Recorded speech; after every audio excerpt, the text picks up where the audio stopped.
दोस्तों, Armenia Azerbaijan के बीच पिछले 4 दिनों से जारी जंग के लंबा खिंचने की आशंका है। दोनों ही देशों ने युद्ध रोकने और शांति के साथ समस्या का हल निकालने की अंतर्राष्ट्रीय समुदाय की अपील को खारिज कर दिया है। आर्मेनिया और अजरबैजान की सेनाएं नागोर्नो काराबाख क्षेत्र को लेकर आमने सामने हैं। दोनों तरफ से बड़ी संख्या में गोलीबारी हो रही है। दोनों ही देश एक दूसरे को बड़ा नुकसान पहुंचाने का दावा कर रहे हैं। इस लड़ाई में अब तक 100 के आसपास लोगों की मौत हो चुकी है और दर्जनों घायल हैं। आर्मेनिया और अजरबैजान की जंग को लेकर जिस तरह का रुख तुर्की ने दिखाया है, उसके बाद यह आशंका बढ़ गई है कि रूस भी इस लड़ाई में आर्मेनिया की तरफ से उतर आए। यही वजह है कि अंतर्राष्ट्रीय समुदाय जल्द से जल्द इस विवाद की शांतिपूर्ण निपटारे पर जोर दे रहा है। अंतर्राष्ट्रीय समुदाय की चिंता ये है कि अगर दो देशों की लड़ाई में रूस जैसी महाशक्तियां शामिल हो जाती हैं, तो विश्व युद्ध जैसी स्थिति पैदा हो जाएगी। कोरोना संकट के बीच दुनिया और किसी संकट को झेलने की स्थिति में नहीं है, इसलिए सुलह की कोशिशें की जा रही हैं। अमेरिका सहित कई देशों ने आर्मेनिया और अजरबैजान से युद्ध बंद करने की अपील की है। पिछले 4 दिनों से जारी इस जंग में अब रूस, तुर्की, फ्रांस, ईरान और इजराइल के भी शामिल होने का खतरा बढ़ गया है।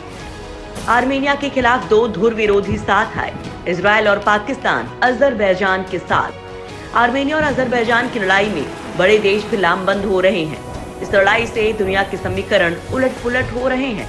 जैसे एक दूसरे के जानी दुश्मन माने जाने वाले इजराइल और पाकिस्तान अजरबैजान के पाले में आ गए हैं, जबकि रूस और भारत आर्मेनिया के साथ दिख रहे हैं। इस लड़ाई ने 2 दुश्मन देशों इजराइल और पाकिस्तान को भी साथ खड़ा कर दिया है। ये दोनों ही अजरबैजान के साथ हैं। इसमें पाकिस्तान का पक्ष तो साफ दिखता है कि वो लड़ाई में तुर्की के साथ खड़ा दिखना चाहता है। अब तुर्की अजरबैजान के साथ है, लिहाजा पाकिस्तान भी उसके साथ है। न्यूयॉर्क टाइम्स की एक रिपोर्ट में अज्ञात स्रोतों के हवाले से कहा गया है कि पाकिस्तान से आतंकी हथियारों समेत अजरबैजान पहुंच रहे हैं ताकि आर्मेनिया के खिलाफ हल्ला बोल सके।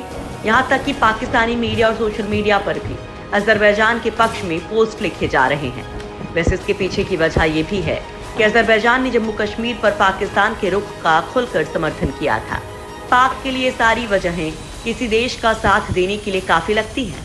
तुर्की और पाकिस्तान के अलावा इजराइल भी अजरबैजान के साथ आ चुका है। इजराइल के तुर्की और पाकिस्तान दोनों ही देशों के बेहद तनावपूर्ण रिश्ते रहे हैं। यहाँ तक कि इजराइल और पाकिस्तान तो एक दूसरे के नागरिकों तक को मान्यता नहीं देते। इसी तरह से तुर्की भी पूरी तरह से एंटी इजराइल है। वो एकमात्र यहूदी देश को खत्म करने की फिराक में रहता है। ऐसे में इजराइल का अपने दुश्मनों के साथ खड़ा होना चौंकाता है।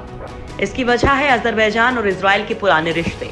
अजरबैजान में सोवियत संघ के बाद से मची उथल पुथल के बीच इजराइल हमेशा उसके साथ रहा है और दोनों देशों के बीच कूटनीति से लेकर व्यापारिक संबंध भी रहे हैं। कुल मिलाकर अजरबैजान ऐसा अकेला मुस्लिम बाहुल्य देश है जिससे इजराइल की दोस्ती रही। यही वजह है कि अब वो भी उसके साथ है। आर्मेनिया अजरबैजान की जंग से भारत परेशान। जंग को भारत ने बताया क्षेत्रीय शांति के लिए खतरा। आर्मेनिया अजरबैजान के बीच हो रही लड़ाई को लेकर भारत ने चिंता जाहिर की है। भारत का कहना है कि इससे क्षेत्रीय शांति और सुरक्षा प्रभावित होगी। भारत के लिए सबसे बड़ी समस्या ये है कि इन 2 मुल्कों के साथ जो देश खड़े हैं उनमें भारत के दोस्त भी हैं, यानी अजरबैजान के साथ इजराइल खड़ा हुआ है। इजराइल और भारत की दोस्ती किसी से छिपी नहीं है। तो वहीं अगर आर्मेनिया की बात करें तो उसके सपोर्ट में भारत का सबसे पुराना दोस्त रूस है। इसके साथ अब फ्रांस भी आर्मेनिया के साथ खड़ा है, यानी अब इस युद्ध में भारत भी कूदता है। उसे किसी एक दोस्त से दुश्मनी मोल लेनी पड़ेगी, जो भारत कभी नहीं चाहता है, क्योंकि भारत के इन सच्चे दोस्तों ने मुश्किल समय में हमेशा भारत की मदद की है। लेकिन भारत ये भी नहीं चाहता कि युद्ध हो, क्योंकि अगर ये युद्ध इसी तरह से चलता रहा तो दुनिया का ध्यान पूर्वी लद्दाख में चीन की चालाकियों से हट जाएगा, और चीन चाहता भी यही है। आर्मेनिया और अजरबैजान के बीच जारी जंग में अब ताकतवर देशों की एंट्री हो चुकी है, लिहाजा इस जंग के बढ़ने के आसार ज्यादा दिख रहे हैं। ऐसे में सवाल ये है कि दोनों देशों की जंग का भारत पर क्या असर होगा, क्योंकि हाल ही में आर्मेनिया ने भारत से स्वाति वेपन लोकेटिंग रडार का सौदा किया था। ऐसे में भारत किसके साथ खड़ा होगा और भारत के जो दोस्त हैं वो आर्मेनिया और अजरबैजान में किसका साथ देंगे।